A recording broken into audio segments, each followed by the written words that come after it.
Hello everyone, welcome to biology classes. I am Sandeep Saini. बेटा हम पढ़ रहे हैं cell is the basic unit of life के बारे में। हमने बेटा अभी तक हम सेल थ्योरी के कंसेप्ट के बारे में पढ़ चुके हैं। हम पढ़ चुके हैं सेल के जो साइटोप्लाज्म के अंदर अलग अलग टाइप की ऑर्गेनेलिज है। उन ऑर्गेनेलिज में हम राइबोसोम्स, माइटोकॉन्ड्रिया, क्लोरोप्लास्ट और प्लास्टिड के बारे में पढ़ चुके बेटा। ओके बेटा। अच्छा बेटा, हमने जो है देखा कि सेल के जो कंपोनेंट के बारे में भी देखा हमने कि सेल के कौन कौन से कंपोनेंट है, सेल मेम्ब्रेन कैसी होती है, सेल वॉल है, सेल वॉल भी किस सब्सटेंस से मिलके बनी हुई है बेटा। ओके, हमने प्रोटोप्लाज्म के बारे में पढ़ा और हमने बेटा आज के जो कंसेप्ट है हमारा, आज हम पढ़ेंगे एंडो मेम्ब्रेन सिस्टम के बारे में, एंडो मेम्ब्रेन सिस्टम के बारे में। लेकिन आगे जो नेक्स्ट कंसेप्ट पे आगे बढ़ने से पहले मैं वही बेटा आपसे जो है क्वेश्चंस पूछूंगा बेटा आपसे कि पता चले आप पढ़ रहे हो कि नहीं पढ़ रहे हो। तो बेटा आप बताओ लास्ट लेक्चर के बेस पे कि जो फोटोसिंथेसिस की स्ट्रक्चरल और फंक्शनल यूनिट का नाम बताइए। फोटोसिंथेसिस की स्ट्रक्चरल और फंक्शनल यूनिट का नाम बताइए। ओके बेटा। सेकंड क्वेश्चन, क्लोरोफिल ए की स्ट्रक्चर का फॉर्मूला क्या है और क्लोरोफिल बी की स्ट्रक्चर का फॉर्मूला क्या है बेटा। ओके बेटा, इसका मेरे को बेटा आप आंसर लिख करके सेंड करो बेटा कमेंट बॉक्स में। ओके बेटा। अच्छा बेटा, इसके बाद हम जो है नेक्स्ट कंसेप्ट के बारे में पढ़ते हैं, एंडो मेम्ब्रेन सिस्टम के बारे में। Endo membrane system, endo membrane system, endo membrane system. बेटा जो सेल है, सेल मेम्ब्रेन तो होती बेटा। इस सेल मेम्ब्रेन के अतिरिक्त भी साइटोप्लाज्म में अलग अलग ऑर्गेनेलिज होती है और उन ऑर्गेनेलिज की भी अपनी अपनी मेम्ब्रेन होती है बेटा। ओके बेटा। तो बेटा जो एंडो मेम्ब्रेन सिस्टम के अंदर कौन कौन सी ऑर्गेनेलिज को इन्वॉल्व किया गया है एंडो मेम्ब्रेन सिस्टम के अंदर, इसमें हम पढ़ेंगे एंडोप्लाज्मिक रेटिकुलम ER के बारे में। ओके बेटा। इसमें हम पढ़ेंगे गोल्जी बॉडी के बारे में, गोल्जी बॉडी या इसे गोल्जी अपरेटस भी कहते हैं बेटा। और थर्ड हम पढ़ेंगे इसमें लाइसोसोम के बारे में, लाइसोसोम। ओके बेटा, इन तीनों ऑर्गेनेलिज को कलेक्टिवली कॉल्ड क्या कहते हैं, एंडो मेम्ब्रेन सिस्टम कहते हैं बेटा। ओके, तो इनमें हम सबसे पहले पढ़ेंगे जो डिस्कस करेंगे हम एंडोप्लाज्मिक रेटिकुलम के बारे में। तो बेटा एंडोप्लाज्मिक रेटिकुलम ER के बारे में देखो बेटा। एंडोप्लाज्मिक जो रेटिकुलम है, endoplasmic reticulum, endoplasmic reticulum, endoplasmic reticulum है। इसको सबसे पहले किस साइंटिस्ट ने ऑब्जर्व किया, सबसे पहले किस साइंटिस्ट ने ऑब्जर्व किया? तो बेटा जो एंडोप्लाज्मिक रेटिकुलम है इसको ऑब्जर्व किया था, ऑब्जर्व बाय गार्नियर नाम के साइंटिस्ट ने, गार्नियर। ओके बेटा। अच्छा बेटा, और बेटा जो है एंडोप्लाज्मिक रेटिकुलम है इसको डिस्कवर्ड किसने किया था बेटा? इसको डिस्कवर्ड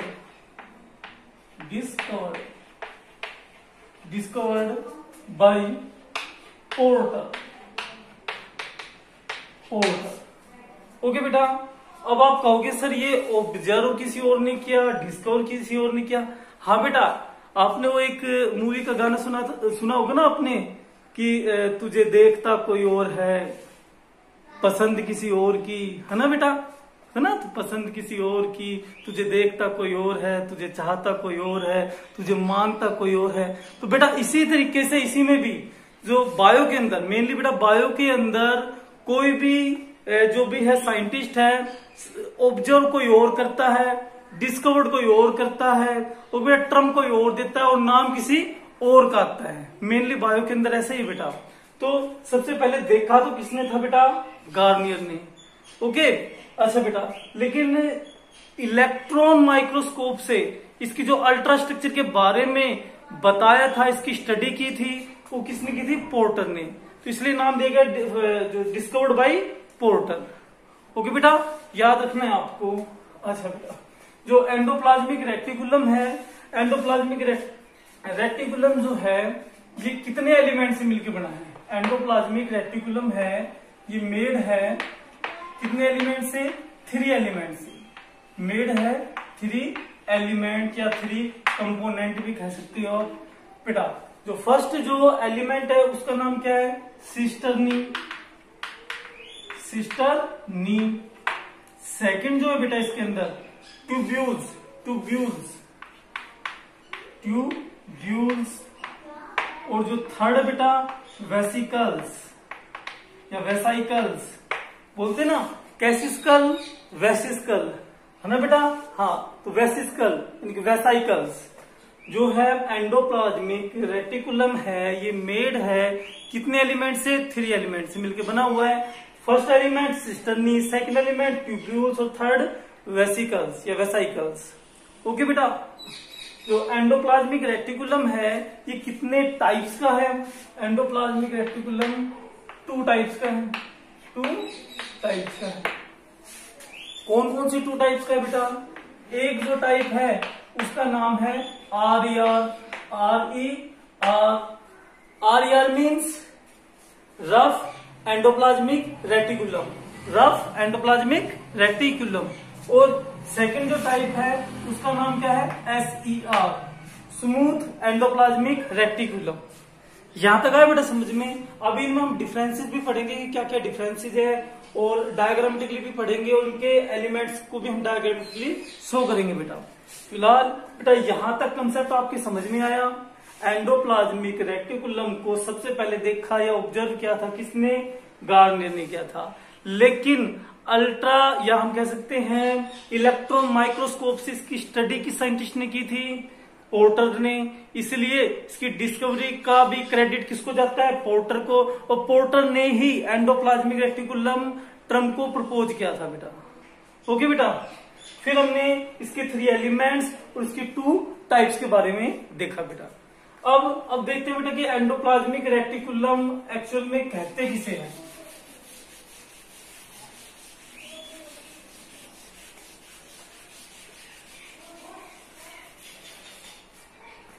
ओके बेटा, तो इसके अंदर हम देखेंगे कि जो एंडोप्लाज्मिक रेटिकुलम है ये क्या है। एंडोप्लाज्मिक रेटिकुलम क्या है, एक नेटवर्क है। It is the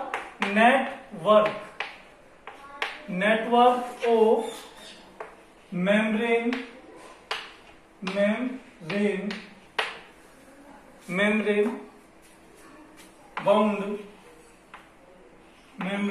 bound. Okay बेटा, मेम्ब्रेन बाउंड जो है स्पेस कह सकते हैं हम। मेम्ब्रेन बाउंड जो स्पेस दे रखा है बेटा, बॉडी दे रखी है स्पेस। ओके, नेटवर्क है ऑफ मेम्ब्रेन बाउंड स्पेस। तो इसके बारे में हम पढ़ेंगे बेटा। जो एंडोप्लाज्मिक रेटिकुलम है, endoplasmic reticulum membrane bounded space है बेटा। मीन्स स्पेस मीन्स यहां पे क्या है, देखो बेटा एक्चुअल में जो है ये सेल है बेटा। ओके, इस सेल के अंदर ये न्यूक्लियस है बेटा, ये सेल मेम्ब्रेन है, और इन दोनों के बीच में नेटवर्क है मेम्ब्रेन का। इस तरीके से बेटा ये मेम्ब्रेन का एक नेटवर्क प्रेजेंट है बेटा, इस तरीके से। ओके, तो ये नेटवर्क है ये, और ये जो मेम्ब्रेन है इस तरीके से इनके बीच में कुछ स्पेस है, वो बेटा बाउंडेड रहता है बेटा। ओके बेटा, तो ये है, इनके बारे में पढ़ेंगे हम। एंडोप्लाज्मिक, एक तरीके से हम कह सकते हैं एंडोप्लाज्मिक रेटिकुलम जैसे हमारी पूरी बॉडी के अंदर बोन्स प्रेजेंट है, स्केलेटन सिस्टम प्रेजेंट है। ओके बेटा, जिसने हमें सपोर्ट प्रोवाइड कर रखा है, मैकेनिकल स्ट्रेंथ दे रखी है। ऐसे ही पूरी सेल के अंदर कौन डिस्ट्रीब्यूटेड है, कौन बिखरे हुए पड़े हैं, एंडोप्लाज्मिक रेटिकुलम्स।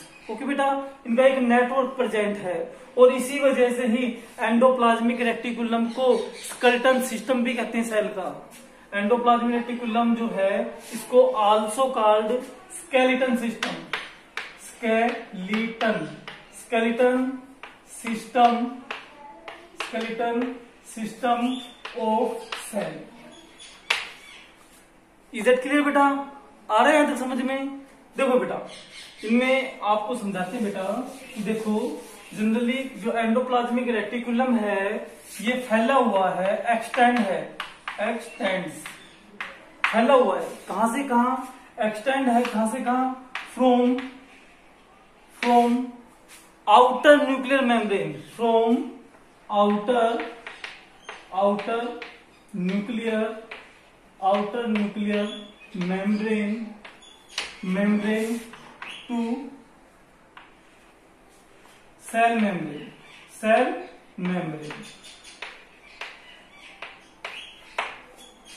न्यूक्लियस की जो मेम्ब्रेन है, दो मेम्ब्रेन होती है, आउटर और इनर। तो बेटा आउटर मेम्ब्रेन से एंडोप्लाज्मिक रेटिकुलम अराइज होता है और कहां तक फैला हुआ है बेटा? ये फैला हुआ है आगे सेल मेम्ब्रेन तक। अभी हम डायग्रामेटिकली डिस्क्राइब करेंगे बेटा। देखो बेटा, हमने देखा कि एंडोप्लाज्मिक रेटिकुलम है, ये हमने न्यूक्लियस की मेम्ब्रेन देखा बेटा, ये न्यूक्लियस की मेम्ब्रेन है।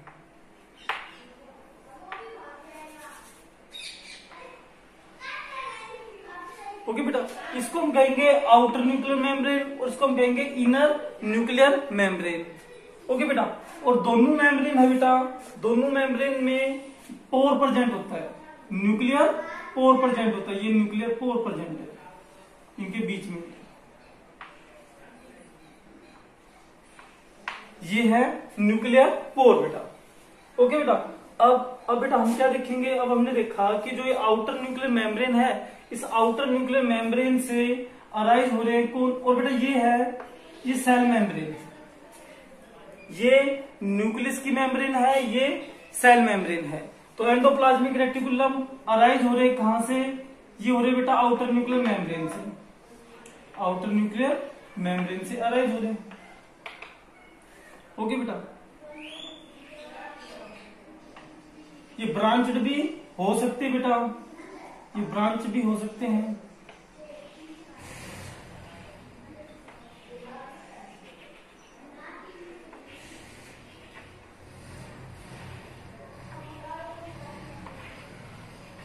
ओके बेटा, ये है एंडोप्लाज्मिक रेटिकुलम। अब बेटा एंडोप्लाज्मिक रेटिकुलम का वो पार्ट जिसके ऊपर क्या प्रेजेंट होते हैं? राइबोसोम अटैच होते हैं। उस पोर्शन को हम क्या बोलते हैं? उस एंडोप्लाज्मिक रेटिकुलम को हम कहते हैं RER, रफ एंडोप्लाज्मिक रेटिकुलम। ये बेटा, तो ये जो पोर्शन है बेटा, इसको हम कहेंगे RER, रफ एंडोप्लाज्मिक रेटिकुलम। और जहां पर राइबोसोम अटैच नहीं होते उसको हम क्या कहेंगे? उसे हम कहेंगे SER, smooth endoplasmic reticulum. Is that clear? Okay बेटा, मतलब रफ एंडोप्लाज्मिक रेटिकुलम है, वो एंडोप्लाज्मिक रेटिकुलम जिसपे क्या अटैच हो? राइबोसोम्स अटैच हो, उसे हम क्या कहेंगे? Rough endoplasmic reticulums. और वो एंडोप्लाज्मिक रेटिकुलम जिससे पर राइबोसोम्स अटैच नहीं होते उसे हम क्या कहेंगे? Smooth endoplasmic reticulum. ओके बेटा, यहां तक आ रहा है समझ में? ये क्या है बेटा? ये है outer nuclear membrane, outer nuclear membrane. ये क्या बेटा? सेल मेम्ब्रेन,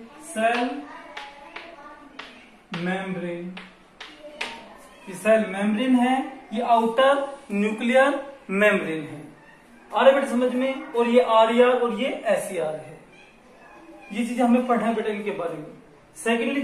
सेकेंड हमने देखा बेटा, जो इस पे जो राइबोसोम अटैच होते हैं, इसलिए ये क्या सिंथेसिस कर सकते हैं? RER, प्रोटीन की सिंथेसिस कर सकते हैं RER। ओके बेटा, क्योंकि राइबोसोम को क्या कहते हैं? प्रोटीन फैक्ट्री कहते हैं। तो आपसे पूछा जाए कि RER का फंक्शन बताओ, तो RER कौन अटैच होते हैं? राइबोसोम अटैच होते हैं। तो RER किसकी सिंथेसिस में हेल्प करते हैं? RER help in synthesis of protein. SER है, SER पे राइबोसोम अटैच नहीं होते, तो SER किसकी सिंथेसिस में हेल्प करते हैं? लिपिड। ओके बेटा, हाँ बेटा, ये लिपिड की सिंथेसिस में हेल्प करते हैं SER, और RER प्रोटीन की सिंथेसिस में हेल्प करते हैं। RER की फुल फॉर्म क्या है? Rough endoplasmic reticulum. SER की फुल फॉर्म क्या है? Smooth endoplasmic reticulum. बेटा यहां तक आ रहा है बेटा समझ में? आगे हम देखते हैं बेटा। इसके बाद बेटा एक क्वेश्चन है, वो आपसे एग्जामिनर पूछ सकता है, इंपॉर्टेंट है बेटा, कि जो रफ एंडोप्लाज्मिक रेटिकुलम के ऊपर जो राइबोसोम अटैच होता है वो कौन से टाइप का राइबोसोम होता है? 70S होता है या 80S होता है? तो आपको लिखना है ये जो राइबोसोम अटैच है, ये जो एंडोप्लाज्मिक रेटिकुलम्स है, ये ट्यूब्यूल्स की फॉर्मेशन होगी बेटा। ओके, ये एंडोप्लाज्मिक रेटिकुलम है, इसके ऊपर जो राइबोसोम अटैच है, ये राइबोसोम कौन सा बेटा? 80S राइबोसोम है। कौन सा है? 80S राइबोसोम है। ओके बेटा, अब 80S राइबोसोम कौन से दो सब यूनिट से मिलकर बना है? 80S राइबोसोम 60S और 40S से मिलकर बना हुआ है। तो बेटा याद रखना, एंडोप्लाज्मिक रेटिकुलम पर भी कौन सी यूनिट 60S या 40S कौन सी यूनिट अटैच होती है? तो लार्ज यूनिट कौन सी है? 60S। तो एंडोप्लाज्मिक रेटिकुलम पे कौन सी यूनिट अटैच होती है? 60S। 40S बाद में जाके अटैच होती है, जब प्रोटीन बनने का टाइम आता है, तब जब ट्रांसलेशन होगी जब। ओके बेटा, आप 12th में पढ़ोगे बेटा ट्रांसलेशन का कंसेप्ट, तो वहां पढ़ोगे आप, जब तक प्रोटीन नहीं बनता है तब तक राइबोसोम की दोनों सब यूनिट अलग अलग रहती है, 60S अलग, 40S अलग।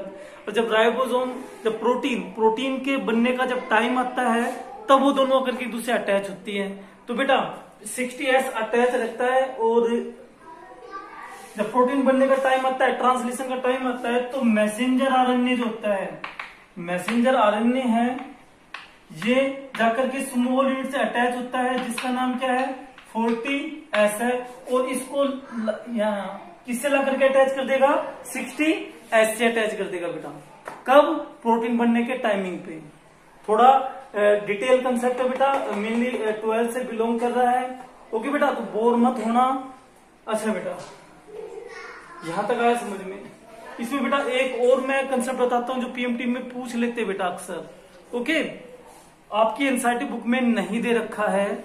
ओके, कि जो ये राइबोसोम है, ये एंडोप्लाज्मिक रेटिकुलम से अटैच है, तो इसको अटैच करता है कौन सा सब्सटेंस? ये एंडोप्लाज्मिक रेटिकुलम है, इस एंडोप्लाज्मिक रेटिकुलम से कौन अटैच है? राइबोसोम अटैच है। तो अटैच है तो किस सब्सटेंस के कारण है? उस केमिकल सब्सटेंस का नाम बताओ। ओके बेटा, तो उसका नाम है, उस सब्सटेंस का नाम है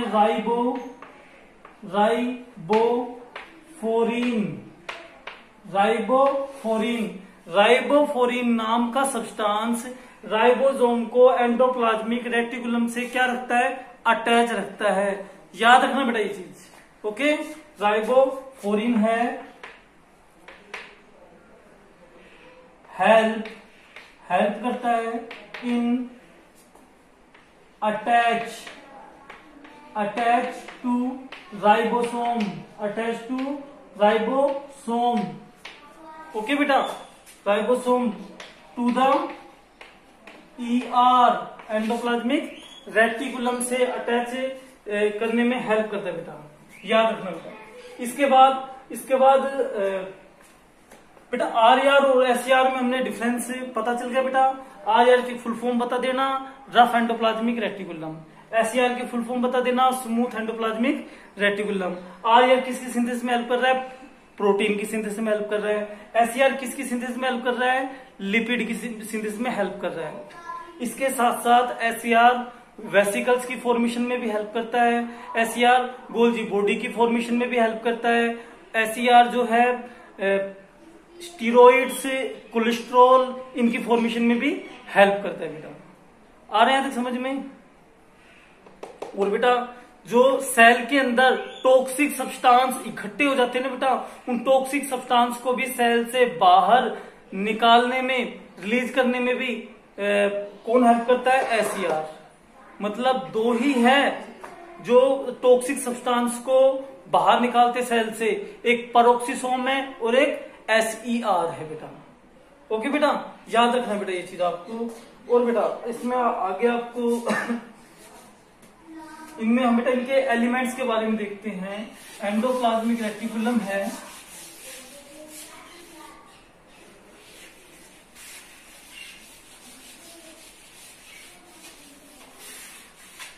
जो एंडोप्लाज्मिक रेटिकुलम है, एंडोप्लाज्मिक रेटिकुलम कितने एलिमेंट से मिलकर बना है? 3 एलिमेंट से। तो फर्स्ट हमने देखा सिस्टर्नी बेटा। सिस्टर्नी क्या है बेटा? ब्रांच होती है कि अनब्रांच होती है? अनब्रांच्ड होती है बेटा। ये क्या है? इस तरीके से सिस्टर्नी जो है ये अनब्रांच्ड होती है बेटा, इस तरीके से अनब्रांच्ड होती है। इनकी संख्या सेल के अंदर 10 से 20 होती है बेटा। ओके बेटा, सिस्टर्नी अनब्रांच्ड है, इनकी संख्या 10 से 20 होती है, एक दूसरे के ऊपर अरेंज होती है। और इनके ऊपर क्या प्रेजेंट होते हैं? राइबोसोम। इनसे क्या अटैच होते हैं? राइबोसोम इनके सरफेस पे। ओके बेटा, और ये सिस्टर्नी है, ये किसकी सिंथेसिस में हेल्प करेगी? ये हेल्प करेगी आरईआर की सिंथेसिस में हेल्प करती है। मतलब आरईआर किससे मिलकर बना है? सिस्टर्नी से मिलकर बना हुआ है। ओके बेटा, देखो सिस्टर्नी है, कैसी स्ट्रक्चर है? सिस्टर्नी में हम बताएंगे ये ब्रांच्ड है, अनब्रांच्ड है,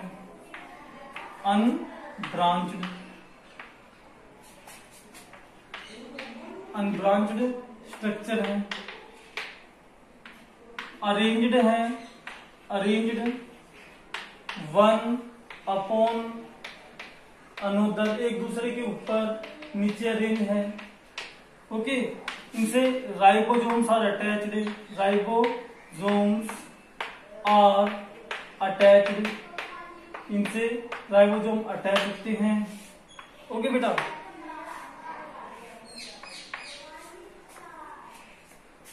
और बेटा जो है इनपे ये तो ये प्रोटीन के सिंथेसिस में हेल्प कर रहे हैं, या आरईआर की सिंथेसिस में। सिस्टर्नी है, ठीक है नहीं, help in formation of RER, formation of RER, ये याद रखना बेटा आपको सिस्टर्नी के केस में। इसके बाद बेटा हम पढ़ते हैं ट्यूब्यूल्स के बारे में।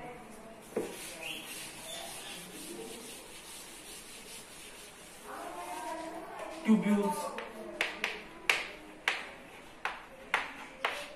जो ट्यूब्यूल्स ब्रांच होते हैं या अनब्रांच्ड होते हैं, ट्यूब्यूल्स जो है बेटा ये होते हैं ब्रांच्ड। कैसे होते हैं? ब्रांच्ड स्ट्रक्चर है। ट्यूब्यूल्स है इस तरीके से बेटा, ये जो स्ट्रक्चर ऐसे है, इस तरीके से इसमें से ब्रांच निकली बेटा, इस तरीके से ये ट्यूब्यूल जो है कैसी स्ट्रक्चर है? ब्रांच्ड स्ट्रक्चर है। तो ट्यूब्यूल जो है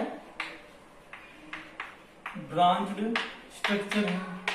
okay, second, ribosomes are not attached, इनसे राइबोसोम्स आर नॉट अटैच्ड, इनसे राइबोसोम अटैच नहीं होते हैं।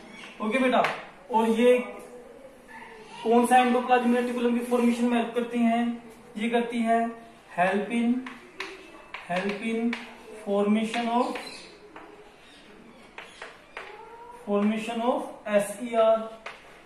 एसईआर की फॉर्मेशन में हेल्प करते हैं बेटा। ओके बेटा, इसी तरीके से बेटा थर्ड जो स्ट्रक्चर है वो वेसाइकल्स है।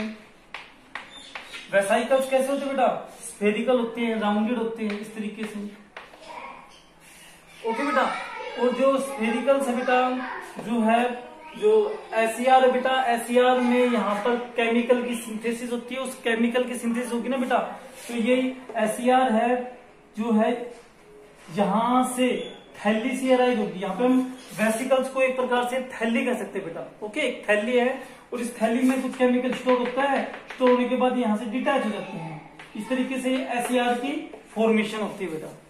ओके, तो हम एक तरीके से ये कह सकते हैं कि वेसिकल्स की फॉर्मेशन भी कौन करता है? स्मूथ एंडोप्लाज्मिक रेटिकुलम करता है। यहां तक आ रहा है बेटा समझ में? ओके, अच्छा बेटा, अब ये वेसिकल्स है, ये आगे जाकर के किसकी फॉर्मेशन करते हैं बेटा? आगे जाकर के ये बनाएंगे Golgi body.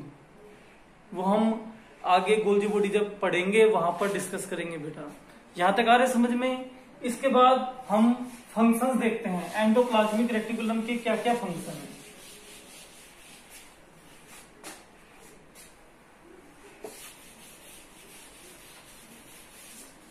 Functions of endoplasmic reticulum, function of endoplasmic reticulum. Endoplasmic reticulum के क्या क्या फंक्शन है बेटा? फर्स्ट फंक्शन, ये प्रोवाइड करते हैं support to the cell. Endoplasmic reticulum है provides support to the cell. Cell को सपोर्ट प्रोवाइड कर रहे हैं क्योंकि पूरी सेल के अंदर एक नेटवर्क की तरह एक बिखरे हुए पड़े बेटा, एक जाल की तरह। ओके बेटा, अच्छा बेटा, सेकंड हम देखेंगे बेटा इसके अंदर कि ये जो है सब्सटेंस को ट्रांसफर कर सकते हैं बेटा एक सेल से दूसरी सेल में, है कि नहीं? हेल्प करते हैं, help in transport of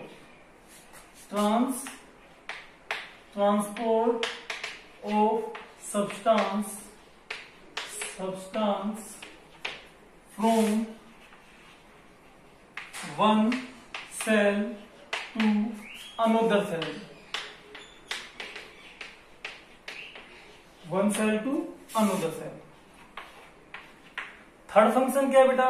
third function हम लिख सकते हैं कि एंडोप्लाज्मिक रेटिकुलम है, एंडोप्लाज्मिक रेटिकुलम में आरईआर होता है बेटा, और आरईआर किसी फॉर्मेशन में हेल्प करता है? प्रोटीन की सिंथेसिस में। तो हेल्प करते हैं सिंथेसिस ऑफ प्रोटीन,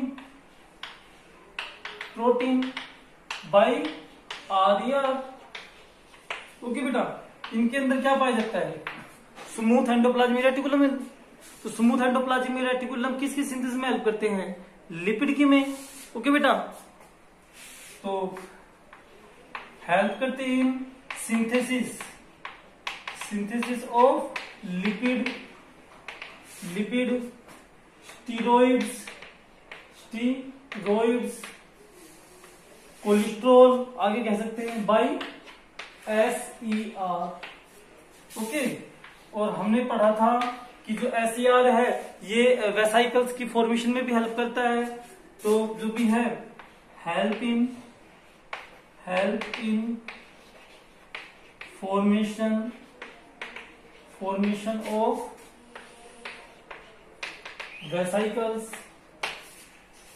वेसाइकल्स की फॉर्मेशन में भी। और वेसाइकल से ही क्या बनते हैं बेटा? गोल्जी बॉडी बनते हैं, आगे डिस्कस करेंगे। तो एक तरीके से हम कह सकते हैं जो भी है help in synthesis of Golgi body, help in synthesis of Golgi body, Golgi body की सिंथेसिस में भी हेल्प करते हैं बेटा। आ रहा बेटा यहां तक समझ में? ओके बेटा, और बेटा हम इसमें पढ़ेंगे कि ये हेल्प करते हैं फॉर्मेशन ऑफ माइक्रो बॉडीज की फॉर्मेशन में भी हेल्प करते हैं। आगे में हम देखेंगे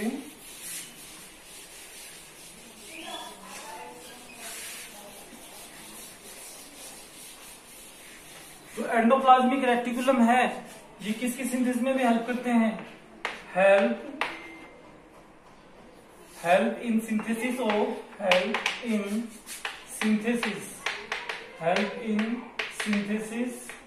ऑफ माइक्रो बॉडीज की फॉर्मेशन में भी हेल्प करते हैं। ओके बेटा, अब आपसे पूछा जाए कि माइक्रो बॉडीज कितने टाइप्स की है? माइक्रो बॉडीज 3 टाइप्स की होती है। एक जो टाइप है उसका नाम है पर ऑक्सीसोम। सेकंड जो टाइप है उसका नाम क्या है, ग्लाइऑक्सीसोम। थर्ड जो टाइप है स्फीरोसोम। देखो बेटा, एंडोप्लाज्मिक रेटिकुलम है, ये किसकी फॉर्मेशन में हेल्प करते हैं, माइक्रो बॉडीज। ओके बेटा, माइक्रो बॉडीज की फॉर्मेशन में भी हेल्प करते हैं। और माइक्रो बॉडीज कितने टाइप्स की है, 3 टाइप्स की है। कौन कौन सी, पेरोक्सीसोम, सेकेंड ग्लाइऑक्सीसोम और थर्ड स्फीरोसोम। आ रहा है बेटा यहां तक समझ में? अच्छा बेटा, अब बेटा यहां पर एक क्वेश्चन पूछते हैं एग्जामिनर, बहुत इंपॉर्टेंट है बेटा। ओके, यहाँ पे क्वेश्चन पूछा जाएगा आपसे कि एक ऐसी ऑर्गेनेलिज का नाम बताओ जो मेम्ब्रेन से तो बाउंडेड है लेकिन सबसे स्मॉलेस्ट ऑर्गेनेलिज है। किससे बाउंडेड है, मेम्ब्रेन से बाउंडेड है और स्मॉलेस्ट ऑर्गेनेलिज। मेम्ब्रेन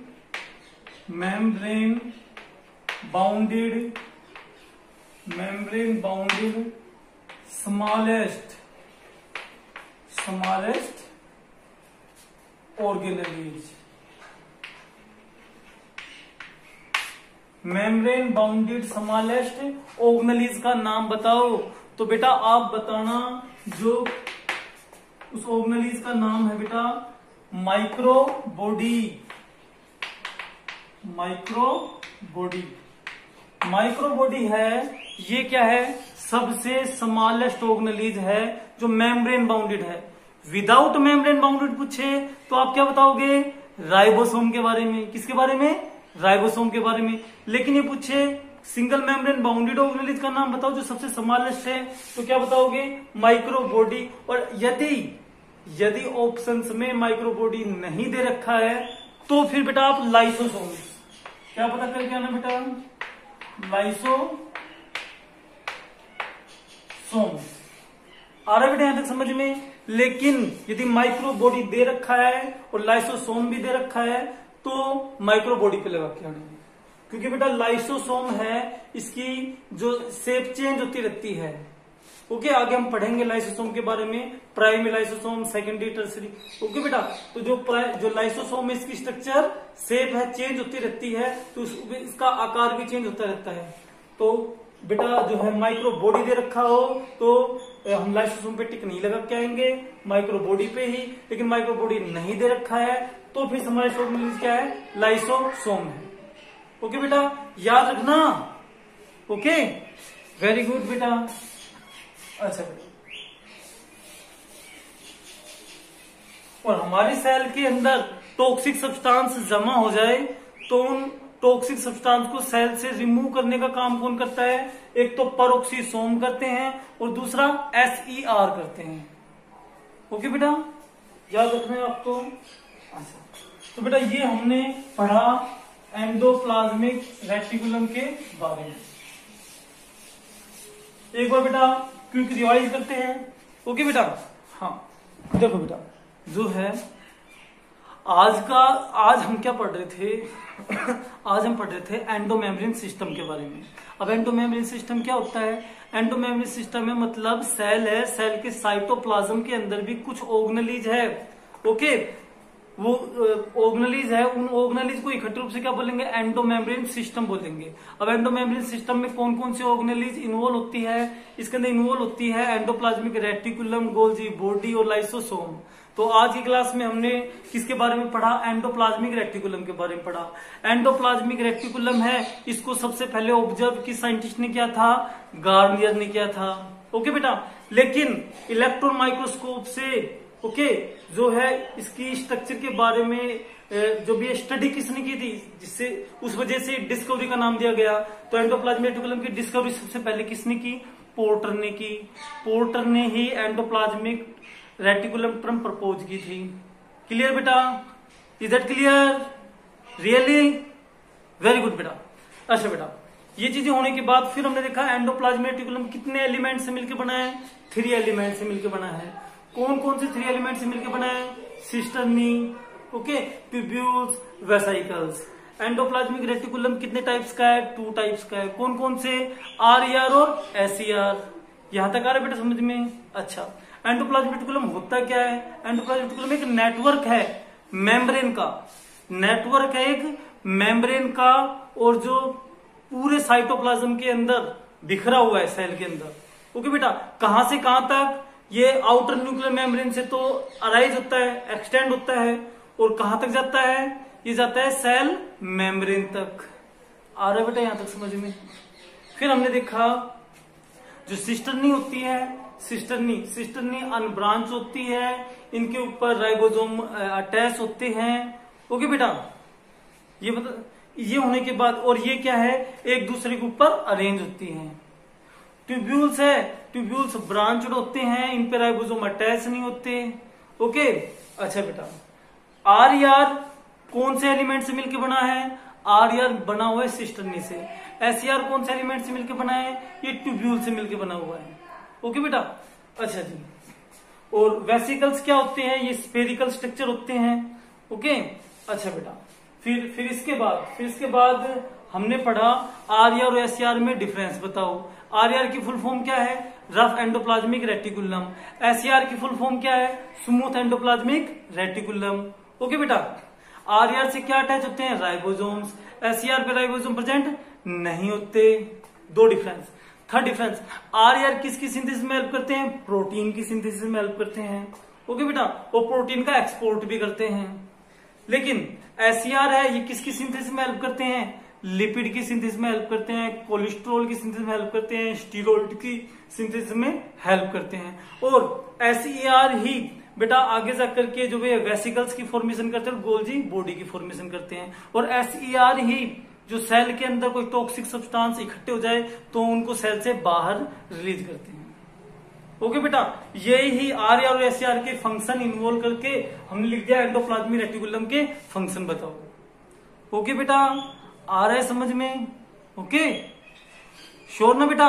इसी तरीके से बेटा रिवाइज करते रहो। ये जो आप कहोगे सर, जो सेल में आप जब भी आते हो एक ही ऑर्गेनेलिज के बारे में बताते हो बेटा। देखो बेटा, एक्चुअल में क्या है कि मैं चाहूं तो क्विक रिवाइज, जैसे क्विक रिवीजन होते ना, पूरा चैप्टर 1 घंटे में कंप्लीट करा दूं बेटा। लेकिन बेटा हम क्रैश कोर्स नहीं कर रहे हैं। ओके, तो बेटा कोई कंसेप्ट है उसको डिटेल से पढ़ना है बेटा। क्या पता कौन से एनसीईआरटी की बिटवीन लाइन है, कहां से क्वेश्चंस अराइज कर ले, एग्जाम में पूछ ले बेटा। तो इस वजह से बेटा हम एक एक ऑर्गेनेलिज को डिटेल से पढ़ रहे हैं बेटा। ओके बेटा, ओके। तो बेटा हमने अब तक राइबोसोम्स, गोल्जी बॉडी रहा है, ribosomes, endoplasmic reticulums, mitochondria, chloroplast और प्लास्टिड, इन ऑर्गेनेलिज के बारे में पढ़ लिया है। नेक्स्ट क्लास में हम पढ़ेंगे गोल्जी बॉडी के बारे में। ओके बेटा, और बेटा मेहनत करनी है बेटा जी जान से।